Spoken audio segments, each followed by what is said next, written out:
A humanidade experimentou ao longo dos séculos várias ondas migratórias, ocasionadas muitas vezes por mudanças climáticas, por guerras, por doenças, em busca de recursos.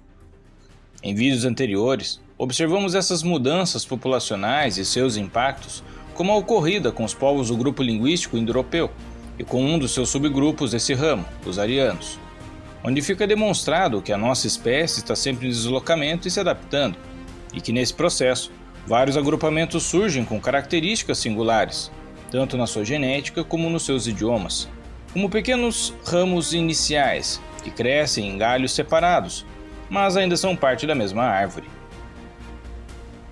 A migração indo-europeia foi uma que marcou o mundo até os nossos dias, mas outro grupo que também teve um impacto similar como um pequeno ramo, mas que se tornou num grande galho, é o do povo semita. E nesse vídeo, conheceremos mais sobre esse grupo humano e como que ele deixou sua marca na história.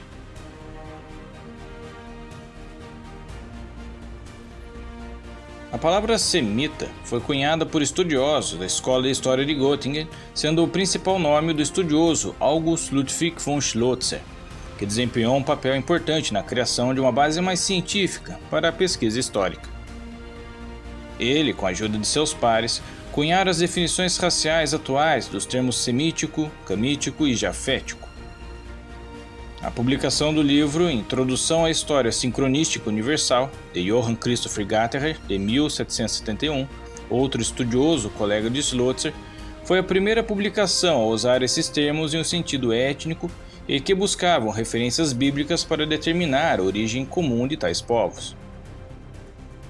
E apesar de algumas diferenças religiosas e tradicionais, os semitas compartilhavam, segundo o Antigo Testamento da Bíblia, o fato de serem todos descendentes do personagem chamado Sem, filho de Noé. Apesar do apelo à ciência nessa época, é inegável que a técnica levava em conta a compreensão literal do Gênesis bíblico. O uso desses adjetivos no sentido de nomear etnias surge nesse ponto da história, sendo que antes das décadas de 1770 não se usava essa terminologia. Inclusive, o termo caucasiano foi cunhado nessa mesma academia alemã em 1780. Esses termos foram desenvolvidos e usados por vários outros estudiosos ao longo do século seguinte. No início do século XX, as classificações pseudocientíficas de Carleton Stevens Kuhn incluíam os povos semíticos como semelhantes em aparência aos povos indo-europeus do noroeste do Cáucaso e de outros ramos da língua cartveliana, evidenciando um equívoco gerado devido ao entrelaçamento de estudos linguísticos e estudos culturais. Mas o termo também passou a ser aplicado às religiões antigas semíticas e abraâmicas, e etnias de diversas culturas associadas por distribuição geográfica e linguística. Há muitos debates sobre o uso do termo semita no âmbito racial, e o uso desse termo para esse sentido se tornou obsoleto a partir da segunda metade do século XX. O que é entendido atualmente é a relação deles em termos linguísticos. A expressão semita é usada para se referir a uma família linguística de povos que tinham esse ramo linguístico em comum, tanto nas variantes antigas como nas modernas, que são originárias do Oriente Médio. E veremos agora as possíveis origens desse grupo linguístico e os povos que fazem parte desse grupo. Mas antes de nos aprofundarmos no tema, gostaria de pedir, se for possível, que deixe um joinha no vídeo e que compartilhe com mais pessoas. Isso ajudará o nosso canal a levar nosso conteúdo para mais pessoas e fortalecerá o meu trabalho na plataforma.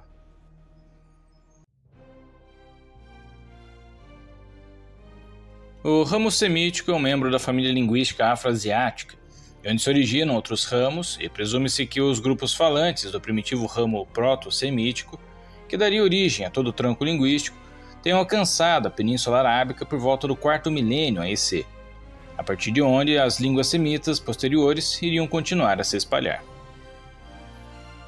Não há um consenso quanto à localização exata do surgimento desse grupo, mas existem várias localizações possíveis para as origens pré-históricas dos povos de língua semita, e o consenso da maioria dos estudiosos é que as línguas semíticas se originaram na região do Levante por volta de 13.800 antes da Era Comum, e a partir daí foram introduzidas na região do Chifre da África por volta de 800 AEC, vindos do sul da Península Arábica e posteriormente para todo o norte da África. No entanto, outras pesquisas atribuem que o ramo linguístico semítico se originou de uma ramificação de uma língua ainda mais antiga na Ásia Ocidental ou no norte da África, talvez no sudeste do Saara, e pode ter sido o processo de desertificação desse grande deserto que forçou seus habitantes a migrar no 4º milênio A.C. Alguns foram para o sudeste, onde hoje são a Eritreia e a Etiópia, outros para o noroeste, fora do norte da África, em direção às terras de Canaã, Síria e o Vale da Mesopotâmia. O que a arqueologia conseguiu achar até agora é que entre os séculos 30 e 20 antes da nossa era, as línguas semíticas eram faladas e escritas por uma vasta área que abrangia parte do Antigo Oriente Próximo, incluindo o Levante, a Mesopotâmia, a Anatólia, a Arábia e a Península do Sinai. A primeira evidência escrita de linguagem semítica foi descoberta nas ruínas de Ur, onde inscrições em uma tigela enviada para o rei pré-sargônico chamado Mesquiang Nuná, da cidade de Ur, é o exemplo mais antigo de escrita acadiana. Um idioma diferente do sumério, uma língua que já dominava a região nesse período e que não era semita.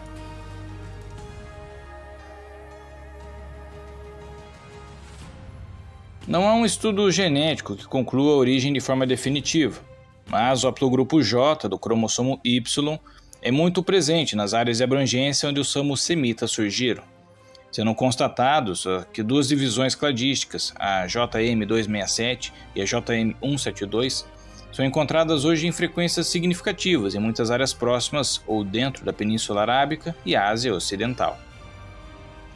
Em partes fora do continente asiático, é encontrado em frequência muito maior no Sudão, Etiópia e partes do norte da África, e entre a maioria dos povos do Levante, incluindo os grupos judaicos, e também, em menor extensão, em partes do Cáucaso.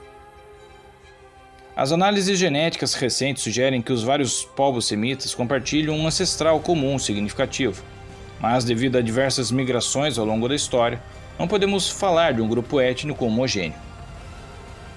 Muitas línguas compõem a família semítica, incluindo o já mencionado acadiano, o garítico, o fenício, o hebraico, aramaico, árabe, etíope e amorita, sendo muitas vezes classificados como semíticas ocidentais e semíticas orientais.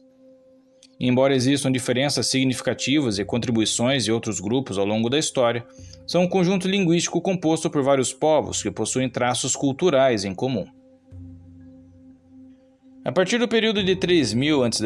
em diante, muitas cidades-estados da Mesopotâmia passaram a ser governados por governantes de origem semita, de língua acadiana, como nas cidades de Esnuna, Quis, Izim, Ur, Uruk, Adab, Nippur, Eridu, Dilmun e Larsa.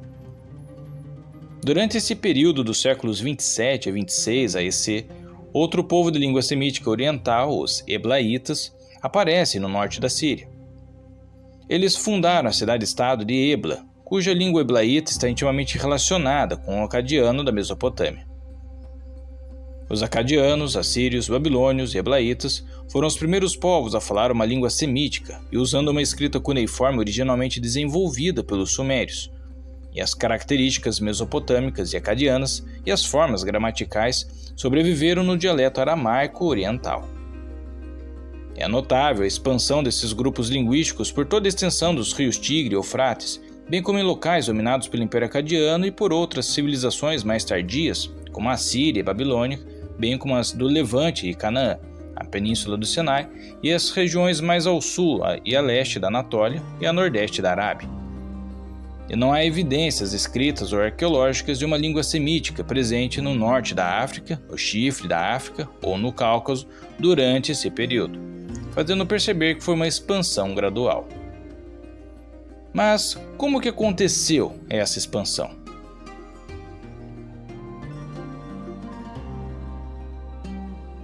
No final do 3º milênio A.C., as línguas semíticas orientais como o acadiano e o eblaíta eram dominantes na Mesopotâmia e no nordeste da Síria, enquanto as línguas semíticas ocidentais como o amorita, o cananeu e o ugarítico eram provavelmente faladas da Síria até a Península Arábica, sendo o árabe antigo parte do ramo semítico.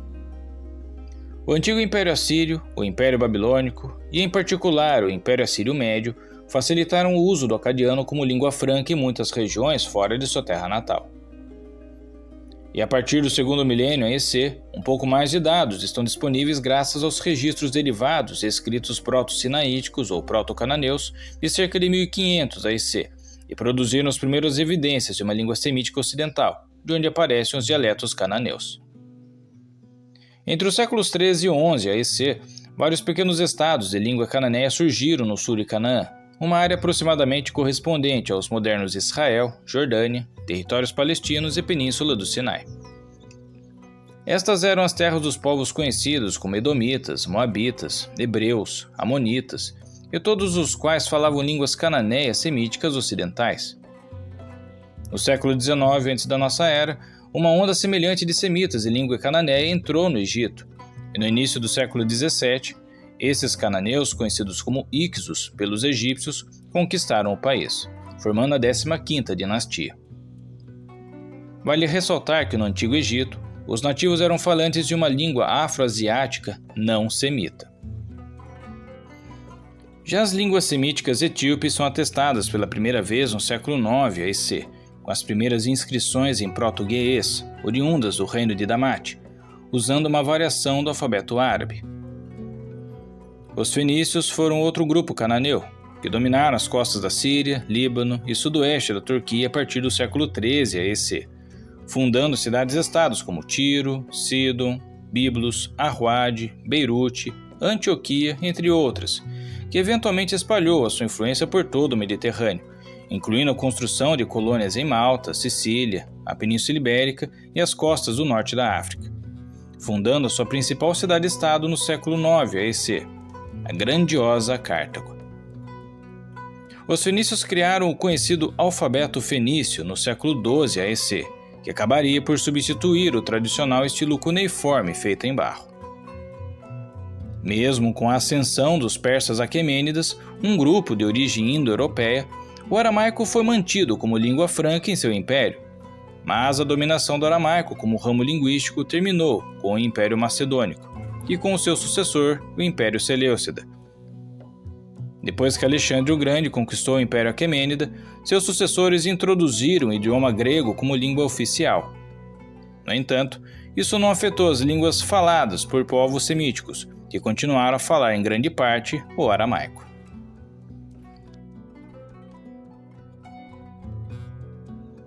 A partir do sétimo século da nossa era, o idioma árabe gradualmente substituiu o aramaico como parte de um processo constante de arabização e islamização, acompanhado pelo fluxo migratório que saiu da Península Arábica. Embora a língua escrita e a literatura siríacas continuassem a exercer influência sobre o árabe até a Idade Média. No entanto, vários dialetos aramaicos orientais sobreviveram como línguas faladas pelos atuais assírios que vivem hoje espalhados em várias partes do Oriente Médio. O aramaico ocidental dos próprios povos arameus está agora quase extinto, com apenas alguns milhares de falantes existentes no oeste da Síria. Os semitas estão intimamente ligados com a origem das três grandes religiões monoteístas do mundo: o cristianismo, o judaísmo e o islamismo. A religião judaica nasceu entre os povos hebreus e se espalharam pelo mundo muito em razão da invasão dos povos romanos no século I da nossa era. Essa grande dispersão que se deu é conhecida como a diáspora judaica, que resultou na formação de grupos de judeus pelo mundo e no estabelecimento de novos contatos culturais. Assim sendo, as características originais mantiveram-se mais fortes apenas entre os grupos que permaneceram no continente asiático. Houve outras migrações promovidas, além das que passaram os judeus e os árabes. O grupo semita não é um grupo étnico homogêneo, porque houve ao longo do tempo a movimentação e encontro de diversas culturas que originou novas características, como é o caso do grande número de línguas que passaram a compor a família semítica. Os povos árabes e hebreus são os que mais se destacam dentro da linhagem semita. Esses vários povos passaram por diversos conflitos, especialmente com povos de origem europeia no decorrer do tempo.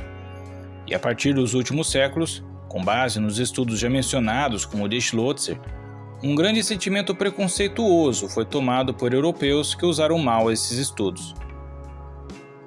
A perseguição judaica ocorrida culminou em grandes atrocidades como esse povo no século XX, onde a Alemanha nazista se destacou na perseguição e eliminação de povos de ascendência judaica. O muito popularmente difundido termo antissemita se populariza nesse período e é utilizado em muitas ocasiões como sinônimo de condutas e posturas contra os judeus. Mas é importante frisar que esse termo denota um grande preconceito a todos os povos remanescentes de origem semítica, não só judeus.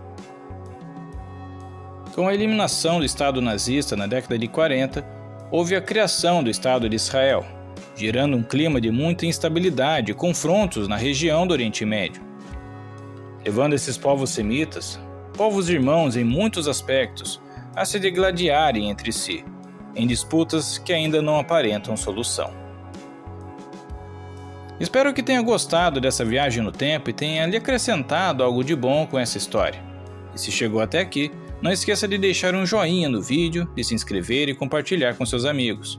Isso apoiará o canal a crescer e a levar para mais pessoas o nosso conteúdo.